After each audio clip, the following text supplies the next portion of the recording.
Hello everyone, welcome to our YouTube channel devoted for civil services. तो आज आगे बढ़ते हैं। जैसा कि कल हमने बताया था WPI, CPI, PPI, तो PPI WPI हो गए थे, लेकिन उसकी गणना बच गई थी। तो आज गणना बताते हैं, इसकी गणना कैसे की जाती है। देखिए, होता क्या है कि मूल्य से संबंधित जो आंकड़े होते हैं वो इसमें एकत्रित किए जाते हैं। जितने भी मूल्य से संबंधित आंकड़े होते हैं वो इसमें एकत्रित किए जाते हैं। और फिर ये जो कि क्या है, WPI है, तो यहाँ पे जो आंकड़े एकत्रित किए जाते हैं वो किसके स्तर पे किए जाएंगे? थोक बाजार के स्तर पर ही आंकड़े एकत्रित किए जाएंगे। ठीक है। और फिर उसके बाद में इसको बास्केट में ऑन पेपर खरीदा जाता है। पूरी बास्केट नहीं, वैसी कुछ, बस ऑन पेपर ही खरीद लिया जाता है और फिर कैलकुलेट किया जाता है। ठीक है। तो मान के चलो कोई चीज़ है वो 100 की है, किसी चीज़ बास्केट का या जो भी ऑन पेपर खरीदा गया 100 का CP है, बाद में बढ़ के हो गया 105। तो हम क्या कहेंगे, यहाँ पे 5% की दर से थोक बाजार के स्तर पर मुद्रास्फीति बढ़ी है। चूंकि ये थोक बाजार के स्तर पर मापा जाता है, इसलिए ऐसा बोलेंगे। ठीक है। तो समय समय पर इस पूरी गणना को एकदम नए सिरे से प्रारंभ किया जाता है और उस वर्ष को क्या किया जाता है, आधार वर्ष मान लिया जाता है। अभी जो आधार वर्ष है इसका वो कितना है, 2011-12। 2011 क्यों रखा गया? क्योंकि यहीं से ही मतलब WPI का नया सीरीज प्रारंभ हुआ था। ठीक है। लेकिन होता क्या, जब हम WPI के माध्यम से महंगाई की गणना करते हैं कि कितनी महंगाई बढ़ी है, तो पिछले वर्ष का वही महीना उसके लिए आधार का काम करेगा। जैसे एग्जांपल दे देते हैं, अप्रैल 2021 में हमको चेक करना है,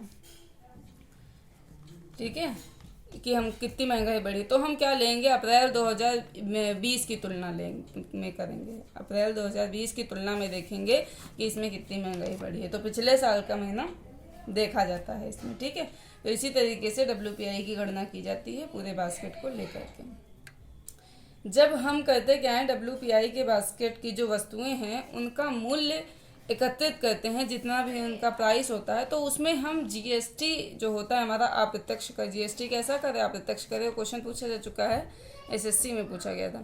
खैर, GST कैसा है, हमारा अप्रत्यक्ष कर है, तो इसको क्या कहते हैं, हटाकर मूल्य की गणना करते हैं। बास्केट में जितने भी प्राइस हैं उसमें GST को हटाकर मूल्य की गणना करते हैं। एक स्टेटिशियन थे, उनका नाम था लेस्पियर। तो ये जो WPI की गणना होती है ये लेस्पियर के फॉर्मूले पर ही होती है, इसीलिए WPI की गणना को ये भी कहते हैं कि लेस्पियर फॉर्मूले पे बेस्ड है। ठीक है। तो उर्जित पटेल समिति ने सुझाव दिया था, मैंने कल भी बताया था लेकिन डिटेल में नहीं बताया था, आज बताती हूँ। सुझाव दिया था कि WPI के आधार पर CPI को प्रमुख सूचकांक बनाया जाए, ऐसा उन्होंने कहा था। ठीक है। तो जिस सूचकांक को प्रमुख आधार बनाकर RBI अपनी नीतियों को जारी करती है, उस सूचकांक को कहते हैं हेडलाइन सूचकांक। क्या कहते हैं, हेडलाइन इन्फ्लेशन कहते हैं, हेडलाइन इन्फ्लेशन कहते हैं, जो कि पहले क्या था, WPI, और अब क्या होगा, CPI, ऐसा कहा। उर्जित पटेल समिति ने ऐसा इसलिए कहा क्योंकि WPI में इनको 3 कमियां नजर आई, जो कि थी भी वास्तव में। तो पहली कमी क्या थी कि WPI में जो होने वाले परिवर्तन है उसको थोक बाजार के स्तर पर ही लोग मापते थे कि ठीक है, मूल्य में चेंज हुआ है, थोक बाजार के स्तर पर माप लो। और हम लोग, लेकिन क्या, हम लोग तो खुदरा बाजार के स्तर पर उपभोक्ता हैं। तो जैसे मान के चलो, थोक बाजार के स्तर पर कोई वस्तु 20 रुपये में है, प्याज मान लो 20 रुपये में, या कोई भी आलू ही ले सकते हो, कुछ भी ले, 20 रुपये में है, और फिर बाद में हम लोग लेकिन जब लेने जाएंगे तो हमको मिलेगी 50 रुपये की। तो क्या फ़ायदा है इस तरीके से गणना करने से, हमको तो ज़्यादा में ही मिल रही है, यानी हमको का मतलब उपभोक्ताओं को तो ज़्यादा में ही मिल रही है। तो दूसरी कमी क्या थी, तो पहली कमी हो गई। दूसरी कमी क्या थी कि WPI की बास्केट में सबसे ज़्यादा वस्तुएं मैन्युफैक्चर्ड वाली, यानी कि 564, 564, TV, फ्रिज, AC, मतलब इस टाइप की वस्तुएं मैन्युफैक्चर्ड में आती। इनका लोग जो यूज़ करते हैं वो रोज़ रोज़ नहीं करते हैं, डेली उपभोग को ये प्रभावित नहीं करती हैं चीज़ें। तो ये भी प्रॉब्लम थी। एक बार खरीद लिया TV, 10 साल चल रहा, 20 साल चल रहा, 5 साल चल रहा। तीसरी कमी क्या थी कि WPI में सेवाएं सम्मिलित नहीं थी, जो कि इसका एक बहुत बड़ी मतलब इसकी कमी थी। तो सेवाएं लेकिन क्या है, उपभोग का एक अहम हिस्सा मानी जाती हैं। जैसे कोचिंग भी एक सेवा हो सकती है, ई-रिक्शा भी एक सेवा हो सकती है, वो सब इसमें सम्मिलित ही नहीं था। ठीक है। तो इन्हीं कमियों को देखते हुए उर्जित पटेल समिति ने कहा कि हम अब क्या करेंगे, CPI को प्रमुख आधार बनाएंगे। किसको, CPI को प्रमुख आधार बनाएंगे। तो सीपीआई के लिए लेकिन था क्या, आंकड़े एकत्रित करना थोड़ा मुश्किल था, क्योंकि भारत में जो होलसेल प्राइस की जो दुकानें हैं, मतलब होलसेल जो मार्केट हैं, होलसेल मार्केट, वो बहुत गिनी चुनी है। मतलब चलो ठीक है, उसमें हो जाएगा, आपका डेटा आसानी से कलेक्ट कर लेंगे। लेकिन जो खुदरा बाजार वो मार्केट है वो बहुत ज़्यादा है, ठीक है ना, वो लाखों की संख्या में है, तो करोड़ों की संख्या में है, तो इतना इतना जो है गणना करना थोड़ा सा मुश्किल था। तो फिर हुआ क्या कि जैसे जो खुदरा बाजार के स्तर पर होता क्या था, देख लीजिए।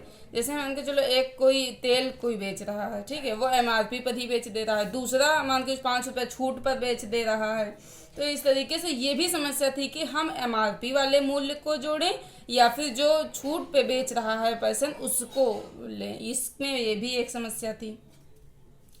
तो थोक प्राइस लगभग, लेकिन जो थोक प्राइस था जो हम WPI में गणना करते थे वो लगभग क्या था, सेम था।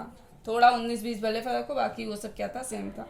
तो उस समय उर्जित पटेल समिति ने सुझाव दिया कि जो खुदरा मुद्रास्फीति है वो 10-10 के % के हिसाब से भाग रही थी, 10-10% के हिसाब से।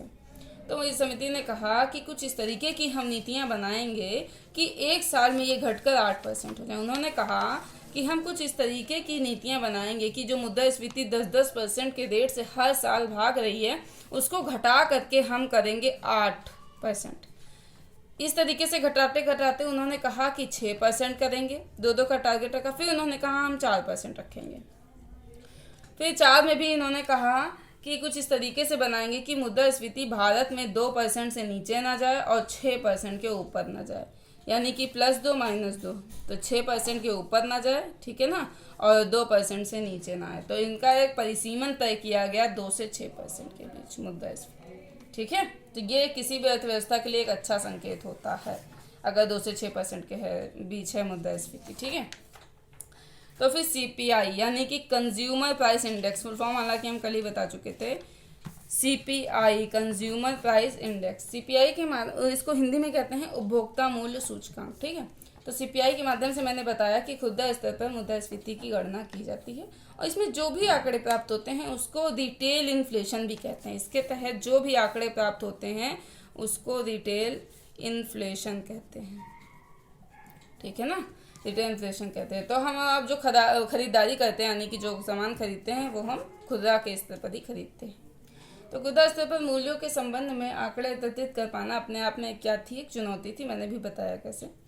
रिटेल स्टोर्स कई होते हैं, हर एक स्टोर पर मूल्य भिन्न भी हो सकता है, इसलिए सीपीआई को बहुत ज़्यादा महत्व नहीं दिया गया। लेकिन उर्जित पटेल समिति ने सीपीआई को ही प्रमुख आधार बनाने का सुझाव दिया था और इसलिए सीपीआई पर यानी कि कंज्यूमर प्राइस इंडेक्स पर फिर ज़्यादा जोर दिया जाने लगा। तो आरबीआई वर्तमान में जो नीतियाँ बनाती है वो सीपीआई के ही बेसिस पर बनाती है, ठीक है ना, सीपीआई के ही बेसिस पर बनाती है। WPI की तरह सीपीआई में भी एक क्या होता है, बास्केट होता है। और इस बास्केट में खास बात यह है, क्वेश्चन पूछा जा चुका है कि वस्तुएं और सेवाएं दोनों सम्मिलित होते हैं। क्वेश्चन पूछा जा चुका है, वस्तुएं एंड सेवाएं दोनों ही सम्मिलित होती हैं सीपीआई में, जबकि WPI में क्या था, केवल कमेंट करके बताइए WPI में क्या सम्मिलित नहीं था, ये कमेंट करके बताइए, ठीक है। तो पहले सीपीआई के अंतर्गत 4 अलग अलग सूचकांक जारी होते थे। पहला, अगर आपने ध्यान से सुना होगा मेरी अभी की वीडियो को तो ये बता लेंगे, ठीक है। तो पहला आप इसको लिख लीजिए, नोट कर लीजिए, ठीक है, मैं लिखूंगी, पूरा लिख लीजिए। लिखिए सीपीआई फॉर इंडस्ट्रियल वर्कर्स, या फिर इसको कहते हैं CPI-IW, ठीक है। दूसरा लिखिए CPI फॉर एग्रीकल्चरल लेबर्स, यानी कि CPI-AL, ठीक है, एग्रीकल्चरल लेबर के लिए, ठीक है। और फिर तीसरा लिखिए CPI फॉर रूरल लेबरर्स, यानी कि CPI-RL, ठीक है। फिर चौथा लिखिए CPI for urban non manual employees, यानी कि CPI-UNME, ठीक है। देखिए ये जो तीनों ये वाला जो एक है लास्ट, ये कौन जारी करता है, ये जारी करता है CSO, यानी कि सेंट्रल स्टैटिस्टिक्स जारी करती है। और ये जो बचे हुए 3 हैं ये जारी करती है LB, यानी कि मिनिस्ट्री ऑफ लेबर्स, ठीक है, ये इसको जारी करती है। तो ये चारों सूचकांक समाज के अलग अलग वर्गों के उपभोग पर के आधार पर बनाए गए।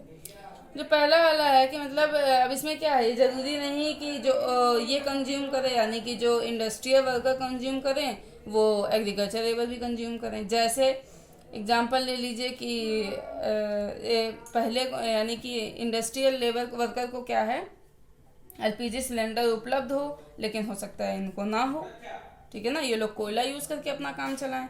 हो सकता है कि इन्हें बिजली उपलब्ध हो और इनको ना हो, तो ये सब चीज़ें थोड़ा सा डिफरेंट हैं, ठीक है ना। अब ये जो सीएसओ है, जो सेंट्रल स्टैटिस्टिक्स बैंक, ये किसके तहत काम करती है? काम करती है मोस्पी के तहत। इसका फुल फॉर्म लिख लीजिए आप लोग, ministry of statistics and programme implementation. Ministry of statistics and programme implementation, ठीक है।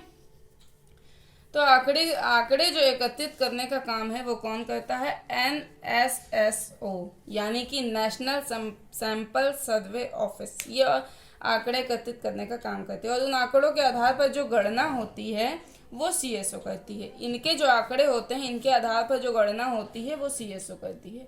लेकिन अब क्या है, करती थी मतलब सीएसओ कर, लेकिन अब क्या हो गया है, सीएसओ और यानी कि एनएसएसओ, इन दोनों को मर्ज कर दिया गया है, और मर्ज करके जो बनाया गया है वो एनएसओ बनाया गया है, यानी कि नेशनल स्टैटिस्टिक्स ऑफिस बनाया गया है।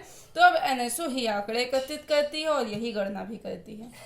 अच्छा, ये जो हैं तीन, एएल यानी कि agriculture labour, RL rural labour, और फिर अनएम्प्लॉयमेंट यूएनएमई है, अनएम्प्लॉयमेंट नॉन मैनुअल एम्प्लॉयज, इन तीनों को ही ख़त्म कर दिया गया है। इन तीनों को ही, यानी कि जो ये तीन हैं, ये इन तीनों को ख़त्म कर दिया गया है, ये अब नहीं है, ठीक है। अभी जो है वो सीपीआई आईडब्ल्यू यानी कि इंडस्ट्रियल वर्कर, हम इनके बारे में बात करेंगे, ठीक है। तो जो सीपीआई आईडब्ल्यू है ये पहले भी जारी होती थी और अभी भी जारी होती है, सीपीआई आईडब्ल्यू, ठीक है। इसकी गणना के लिए टोटल 78 औद्योगिक क्षेत्र के आंकड़े एकत्रित लिए जाते हैं। कितने क्षेत्रों से? 78 औद्योगिक क्षेत्रों से आंकड़े लिए जाते हैं, मूल्यों के संदर्भ में लिए जाते हैं, ध्यान दें, ठीक है। इसमें जैसे एग्जांपल दे देते हैं, दुर्गापुर और जमशेदपुर, बोकारो, इस तरीके के इसमें औद्योगिक क्षेत्र शामिल हैं, ठीक है, भिलाई। तो हाल ही में हुआ क्या है कि इसका आधार वर्ष बदल कर 2016 कर दिया गया है। क्या कर दिया गया? 2016। अब जो ये सीपीआई आईडब्ल्यू है, इसकी महत्वपूर्ण भूमिका है। देखिए, सरकारी कर्मचारियों का डीए कितना, किस दर पर बढ़ना चाहिए, इसके लिए सीपीआई आईडब्ल्यू का यूज़ होता है। इसके लिए क्या होता है? इसी का यूज़ होता है, क्योंकि ये दिखाता है कि अगर इन्फ्लेशन 5% की दर से बढ़ी है तो डीए भी 5% की दर से बढ़ना चाहिए। जैसे मान के चलो, वेतन है 100 आपका बेसिक, ठीक है, बेसिक क्या है? 100 है। पे कमीशन का गठन हुआ, 10 वर्ष में एक बार ये निकालता है, ठीक है। इसका वेतन 10 वर्ष के बाद ही रिवाइज होगा। जो वेतन रिवीजन का काम होता है वो 10 वर्ष के बाद ही होता है, ठीक है। तो बट लेकिन क्या होता है, महंगाई लगातार बढ़ रही है, तो इसी के आधार पे तो नहीं रखा जा सकता वेतन। तो फिर करता क्या है, फिर सरकार क्या करती है, डीए, इसीलिए हर साल मतलब डीए दिया जाता है। ये एडिशनल पेमेंट एक तरीके से होता है। तो डीए धीरे धीरे बढ़ता है और कभी कभी इतना बढ़ जाता है कि बेसिक को पार कर जाता है। मान के चलो डीए आपका 120 है, बेसिक 100 हो गया है, ठीक है, बढ़ते बढ़ते। तो फिर नया वेतन आयोग आया, मतलब उसने क्या किया, फिर से ये चीज़ें हुई तो उसने दोनों को मर्ज कर दिया। ये तो एक एग्जांपल मैंने अलग से आपको बता दिया।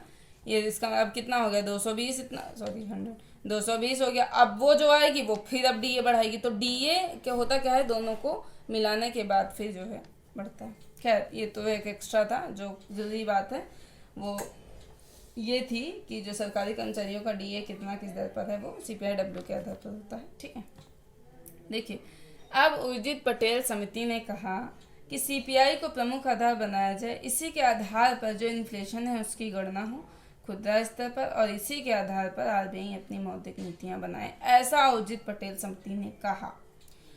तो फिर जो है सीपीआई के लिए 3 नए सूचकांक बनाए गए। 3 नए सूचकांक क्या थे वो समझ लीजिए। पहला था सीपीआई अर्बन। क्या था? CPI urban. दूसरा था सीपीआई रूरल, ठीक है। तीसरा था सीपीआई कंबाइंड। देखिए अब इसमें तो क्या था, कंबाइंड, ठीक है। देखिए जो ये पहला था इसमें यानी कि जो सीपीआई अर्बन था ये केवल शहरी क्षेत्रों में इसके लिए इसके तहत आंकड़े एकत्रित किए जाते थे और शहरी क्षेत्रों में जो महंगाई होती थी उनकी उसकी गणना की जाती थी। इसके लिए टोटल जो आंकड़े एकत्रित किए जाते थे वो 310 शहरों से लिए जाते थे, ठीक है ना।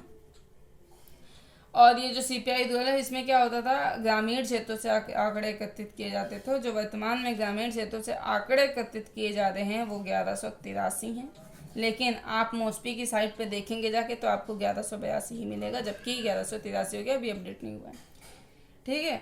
अब सी यानी कि ये वाला सीपीआई कंबाइंड ये क्या होता है, ये दोनों का औसत, इन दोनों का औसत होता है, ठीक है। मान के चलो ए में महंगाई कितनी है, मतलब ए में का मतलब सीपीआई अर्बन में पहले वाले में महंगाई कितनी है 8%, इसमें कितनी है 6% महंगाई, तो इसमें कितनी होगी 7% महंगाई होगी, क्योंकि इन दोनों का औसत लिया जाता है, ठीक है।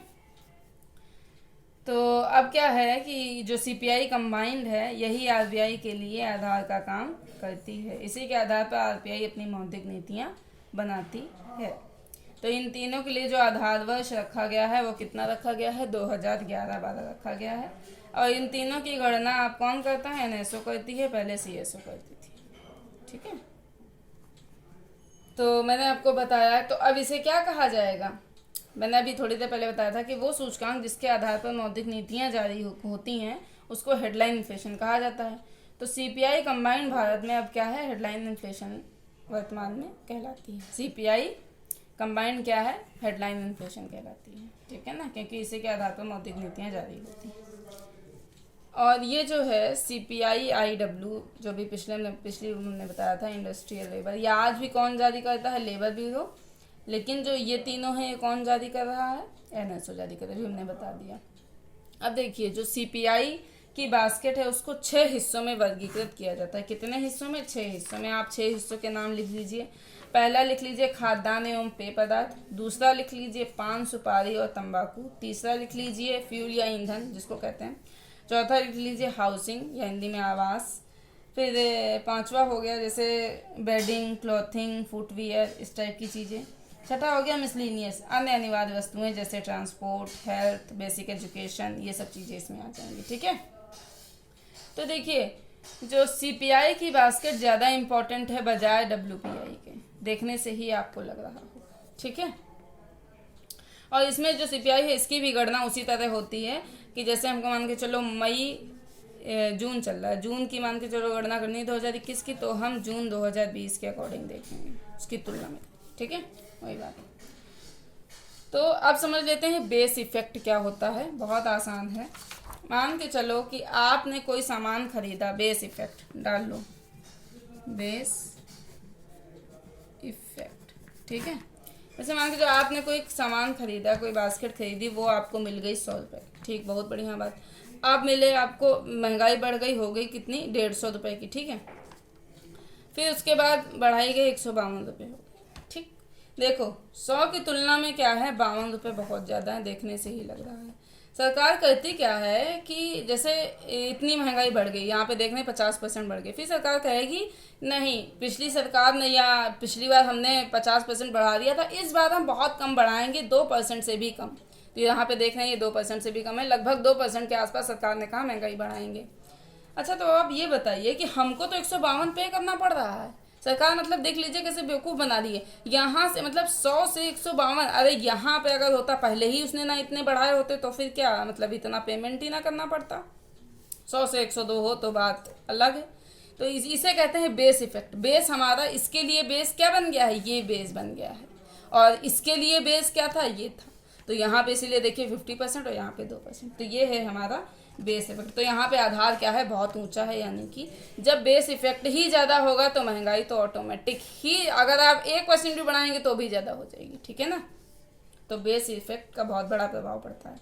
अब बात करते हैं कोर इन्फ्लेशन क्या होता है। देखिए कुछ जैसे मैंने ये बास्केट है, इसमें गुड्स एंड सर्विस है, कोर इन्फ्लेशन लिख लीजिएगा, ठीक है। इसमें गुड्स एंड सर्विसेज हैं। इसमें क्या होता है, कुछ वस्तुएं वोलाटाइल होती हैं, यानी कि जिनका मूल्य बहुत तेज़ी से परिवर्तित होता है, प्रतिदिन इसमें परिवर्तन होता ही रहता है। इसके अलावा जैसे जो फल और सब्जियां वो भी इसमें होती हैं। तो इस बास्केट में ऐसी वस्तुएं जिनका मूल्य बहुत तेज़ी से परिवर्तित होता है, उन वस्तुओं को निकाल कर केवल बची हुई वस्तुओं में होने वाले परिवर्तन को, यानी कि उसमें जो मूल्य में होने वाले, बची हुई वस्तुओं के मूल्य में होने वाले परिवर्तन को मापते हैं, तो जो इन्फ्लेशन निकल के आता है, जो निरंतर चीज़ें बढ़ रही हैं उसको हटा करके, जिनके मूल्य में बढ़ोतरी हो रही है उनको हटा करके जो बची हुई वस्तुओं के मूल्य में होने वाले परिवर्तन को जो हम मापते हैं, उसको हम कहते हैं कोर इन्फ्लेशन। क्या कहते हैं? कोर इन्फ्लेशन कहते हैं। तो आई होप आप लोगों को ये समझ में आया होगा। अब यहीं पे आप लोगों का इन्फ्लेशन ख़त्म हो गया है। तो अभी तक मैंने 2 टॉपिक ख़त्म कर दिए, मॉनेटरी पॉलिसी ख़त्म कर दिया, इन्फ्लेशन ख़त्म कर दिया है, और इकोनॉमिक्स का इंट्रोडक्टरी पार्ट भी मैंने पढ़ा दिया था। तो अब देखिए, अगर आपने इन्फ्लेशन अच्छे से पढ़ा होगा तो मैं आपको क्वेश्चन दे रही हूँ, आप इसे ज़रूर करके आइएगा, लिखिएगा, ठीक है, और फिर दिखाइएगा। पहला क्वेश्चन लिखिए, मुद्रास्फीति क्या है? यह अर्थव्यवस्था को कैसे प्रभावित करती है? कारण के आधार पर मुद्रास्फीति के प्रमुख प्रारूपों को समझाइए। फिर से लिखिए क्वेश्चन, देख लीजिए। मतलब मुद्रास्फीति क्या है, यह अर्थव्यवस्था को कैसे प्रभावित करती है, कारण के आधार पर मुद्रास्फीति के प्रमुख प्रारूपों को समझाइए। दूसरा क्वेश्चन, WPI क्या है, इसकी गणना किस प्रकार होती है, इसकी कमियों को उजागर करते हुए यह भी समझाइए कि उर्जित पटेल समिति ने CPI को प्रमुख आधार बनाने का सुझाव क्यों दिया। ठीक है, तो आज से आपका ख़त्म हो गया है। नेक्स्ट जब मैं पढ़ाऊंगी इकोनॉमिक्स तो उसमें कुछ और शुरू करूंगी, या तो बैंकिंग सिस्टम शुरू करूंगी, नहीं तो फिर मनी मार्केट, जैसा देखेंगे वैसा शुरू करेंगे। तो आज के लिए इतना ही रखते हैं। लाइक शेयर सब्सक्राइब जरूर कर दीजिए, पढ़ते रहिए, खुश रहिए। कोरोना काल में पैसे ज़रूरी हो तभी बाहर निकलें, ठीक है, पढ़ते रहिए। फिर ये क्वेश्चन जरूर लिखिएगा और लिखने के बाद में बताइएगा ज़रूर, ठीक है, चेक जरूर करिएगा। Okay, thank you.